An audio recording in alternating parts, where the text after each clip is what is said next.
નમસ્કાર મિત્રો, મારું નામ ડૉક્ટર અક્ષર ચોક છે. આજની રીલમાં આપણે વાત કરવાના છીએ હર્નિયા વિશે, જેને સારણગાંઠ કહીએ છીએ. હવે બેઝિકલી હર્નિયા શું હોય છે?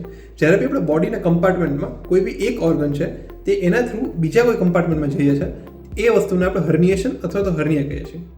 હવે હર્નિયાના ઘણા બધા અલગ અલગ ટાઈપ્સ હોય છે. The most common types are inguinal hernia, કે જેમાં આપણે ઇન્ટેસ્ટાઇન્સ જે છે એ ઇન્ગ્વાઇનલ કેનાલ થ્રુ પ્રોટ્રુડ કરે છે. સેકન્ડ ઇઝ એબ્ડોમિનલ હર્નિયા, કે જેમાં આપણા પેટના ભાગમાંથી આપણે ઇન્ટેસ્ટાઇન્સ જે છે એ બહાર પ્રોટ્રુડ કરે છે. The third common hernia is incisional hernia, કે જે આફ્ટર સર્જરીમાં જ્યાં ક્યાંય ઇન્સિઝન હોય છે એ પાર્ટ વીક રહેતો હોય છે, એટલે જ્યારે બી ત્યાંથી હર્નિયા થાય છે ત્યારે આપણે એને ઇન્સિઝનલ હર્નિયા કહીએ છીએ. આના સિવાય બી હર્નિયા ઘણા બધા અલગ અલગ ટાઈપ્સના હોય છે. નેક્સ્ટ આપણે વાત કરશું કે હર્નિયાના રિસ્ક ફેક્ટર કયા કયા હોય છે. તો જે કોઈ બી માણસને ક્રોનિક કફ, ક્રોનિક કોન્સ્ટિપેશન રહેતું હોય છે, ઓબેસિટી હોય છે, વીક એબ્ડોમિનલ મસલ્સ હોય છે, આ બધા હર્નિયાના રિસ્ક ફેક્ટર હોઈ શકે છે.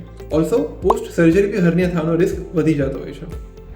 તો હર્નિયા યુઝ્યુઅલી એસિમ્પ્ટોમેટિક હોય છે, એનો મતલબ હર્નિયામાં કંઈ સિમ્ટમ નથી હોતા. પણ જો લાર્જ હર્નિયા હોય છે અથવા તો હર્નિયા સ્ટ્રેંગ્યુલેટ થઈ ગયું હોય છે, એનો મતલબ કે હર્નિયાના પાર્ટમાંથી બ્લડ સપ્લાય કટ થઈ ગયું હોય છે, ત્યારે પેશન્ટને ઇન્ટેન્સ પેઇન છે, ડ્રેગિંગ સેન્સેશન છે, નોઝિયા વોમિટિંગ છે, આ બધા ટાઈપના સિમ્ટમ્સ અનુભવાતા હોય છે. હવે આપણે વાત કરીએ હર્નિયાની ટ્રીટમેન્ટ વિશે.